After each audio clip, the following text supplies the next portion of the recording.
नाज़रीन, इस वक्त मैं एनस्टुंटा के एक ऐसे इलाके में मौजूद है जहाँ पे एक मुख्तसर सी एक तकरीब मनाई गई। आपको ये जानकर बड़ी हैरान कुन बात होगी कि नागपुर के बाबा ताजुद्दीन रहमतुल्लाह अलैह, वैसे तो आपने देखा कि शहर हैदराबाद बल्कि सारी हमारे मुल्क गिर सतह पे सारे मुल्क में चप्पे चप्पे पर औलिया अल्लाह जो है ना इस वक्त आराम कर रहे हैं। और कई एक जगह से आप ये खबर सुनते हैं कि उनके आरा से शरीफ होती है, उर्स शरीफ होती है, लेकिन एक मुनफरिद एक ऐसी तकरीब होती है नागपुर में जहाँ पे बाबा ताजुद्दीन रहमतुल्लाह अलैह के नाम से एक बहुत बड़ी बुज़ुर्ग हस्ती वहाँ पे मौजूद है।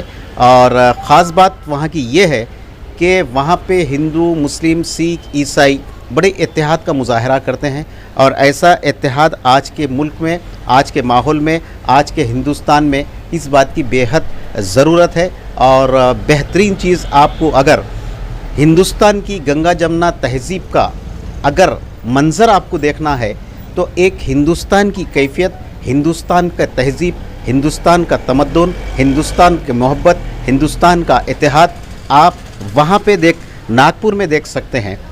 इस सिलसिले में मैंने कहा कि एक मुनफरिद अंदाज में उर्स शरीफ के अलावा एक तकरीब होती है नाज़रीन, जो बर्थडे के नाम पे हज़रत की जो बर्थडे है या यौम जो पैदाइश है उसको वहाँ पे केकों को काटा जाता है। ये पुरानी रिवायत चलती आ रही है कई ज़माने से। नागपुर में हज़रत के विसाल के बाद में हर साल ये तकरीब उनकी विलादत या उनकी पैदाइश के मौके पर वहाँ पे मुनक़्क़द की जाती है।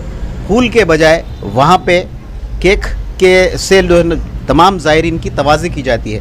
आज इस सिलसिले में ना सिर्फ ये नागपुर में उनके चाहने वाले मौजूद है बल्कि बर्रे सग़ीर में और ख़ास तौर पे शहर हैदराबाद में भी उनके कई एक चाहने वाले, उनके पुरसितार मौजूद है। और बाबा ताजुद्दीन रहमतुल्लाह अलैह पे कई एक वक्त दुरूद व सलाम भी जो यहाँ के ज़रिए उसका ईसाल सवाब भी पहुँचाते हैं। तो आज नवाब साहब कुंटे में एक तकरीब मुनक़्क़द की गई उनके यौम पैदाइश के मौके पर। केक भी काटा गया और केक से सारे लोग की तवाज़े भी की गई। इस सिलसिले में आइए हम बात करते हैं मौलाना हाफ़िज़ साहब से कि आज के उनकी तकरीब का मकसद क्या था। साहब, आज जो आप लोग केक काटे, और केक तो क्यों काटे, ये केक क्या वजह है? बस हज़रत की याद में हम भी उनके उसमें शामिल होने के लिए अक़ीदत हमारी ये है कि हम वहाँ जा नहीं सके, यहाँ ही हज़रत का एहतमाम करके हज़रत की दुआओं में शामिल रहने के लिए एहतमाम करे हैं। और इंशाअल्लाह ये हज़रत से की दुआओं में हम भी ये शामिल रखते हैं कि जो बीमारी वगैरह है अपने शहर में दुनिया में आई है ये दूर हो जाए। बस हमारा सबका अक़ीदा यही है कि हज़रत की नज़र करम हम सब पे शामिल हाल रहे।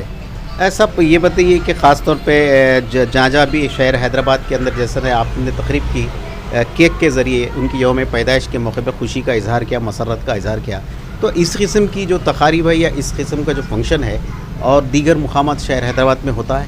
हाँ, काफ़ी जगह होता है अल्हम्दुलिल्लाह। आप दरगाह यूसुफ बाबा शरीफ बाबा के पास जाकर देखिए, वहाँ पर जो है तकरीबन एक 6 फीट का वहाँ पर केक लाते हैं, बड़े एहतिमाम से वहाँ पर एहतिमाम उसका किया जाता है। वैसे ही हम भी उसमें शामिल हुए हैं। अल्लाह ताला वलियों के सदक़े में कबूल कर ले।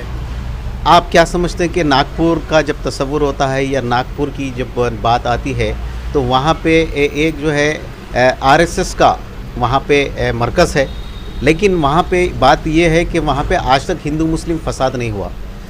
तो आप क्या समझते हैं कि ये हज़रत की दुआओं का असर है? बेशक हज़रत की दुआओं की नज़र करम है। और वहाँ पर भी जो हज़रत की उर्स वगैरह में जो अभी में इत्तला हमारी जानकारी में ये है कि वहाँ पर जो संदल में जो गिलाफ वगैरह चलाया जाता है वो पुलिस वालों की तरफ से चलाया जाता है सबसे पहले। बाद में दूसरे ज़ायरीन और दूसरे वहाँ के खादिमीन वगैरह गिलाफ वगैरह चढ़ाते हैं वहाँ पर। तो ये हज़रत की ख़ास नज़र करम है वहाँ पर। मेरा तीसरा सवाल ये है कि ख़ास तौर पे जब आप जब वहाँ पे ज़ियारत के लिए जाते हैं तो वहाँ पे कहा जाता है कि मुस्लिम लोगों से ज़्यादा दीगर मज़ाहब के लोग जो है ना हज़रत से अक़ीदत रखते हैं। तो क्या ऐसा मंज़र आप समझते हैं कि आज के मुल्क में ऐसे मराकज़ की या ऐसे इत्तेहाद की और ऐसे तक़ारीब की ज़रूरत है? हाँ, बेशक बहुत सारी ज़रूरत है, क्योंकि हर एक जो मिलनसारी जो है, एक मोहब्बत इंसान की जो भाईचारगी की जो अलामत है, जो सब जो आएंगे एक दूसरे से मिलेंगे तो वो चीज़ आपको ज़ाहिर होगी। अब उन्होंने अपनी जगह अपन अपनी जगह रहेंगे तो अपनी जो इस्लाम की जो चीज़ है, अपनी अच्छाइयाँ हैं जो मिलेंगे तो अपन हर चीज़ सबको बताएंगे। तो यही अपनी अमन का गहवारा है। इस्लाम जो है भाईचारगी का तरीक़ा है।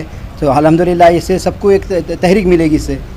मेरी बात यह है कि पिछले कुछ दिन पहले जो है ना उत्तराखंड में धर्म संसद के नाम पर एक हिंदू मुस्लिम में नफ़रत की बातें की गई, जिससे दो फ़िरक़ों के बीच में ख़ास तौर पे एक तबके के ताल्लुक़ से कहा गया कि मार काट। लेकिन औलिया अल्लाह का कोई मज़हब नहीं होता, और औलिया अल्लाह हमेशा हिंदू हो या मुसलमान हो या सिख हो या ईसाई हो, हर किसी को अपने दामन में, अपने रहमत के दामन में लेते हुए सबके लिए दुआएं करते हैं। तो क्या आज फिर वाकई ज़रूरत है हिंदू मुस्लिम इत्तेहाद की? जी ज़रूरी है, क्योंकि औलिया अल्लाह का जो मरकज़ है वहाँ सबको रूहानी फैज़ हर एक को हासिल होता है। वहाँ जो जाएंगे वो रूहानी फैज़याब हो जाएंगे इंशाअल्लाह ताला। जो भी उनके हल है, हज़रत की दुआओं से, उनकी नज़र कम से हर चीज़, बीमारी वगैरह हर चीज़ दूर हो जाएगी इंशाअल्लाह। बहरहाल नाज़रीन, जैसा कि आपने हाफिज़ साहब की बात से इस बात का अंदाज़ा यकीनन हुआ होगा कि सरज़मीन हिंदुस्तान औलिया अल्लाह की, संतों की और साधुओं की ज़मीन है। संत और साधु और जितने भी वली अल्लाह गुज़रे हैं, सबका एक ही प्याम था और एक ही काम था, सिर्फ़ मोहब्बत ही मोहब्बत। क्योंकि कहा जाता है कि मोहब्बत ही खुदा है। जो संत और साधु का तो यही कहना रहता है। बहरहाल नाज़रीन, फिर हम वापस हमारे स्टूडियो ले चलते हैं और आप देखते रहिए ASG न्यूज़ और कीजिए सब्सक्राइब और दीजिए इजाज़त आपके मेज़बान जावेद को। अल्लाह।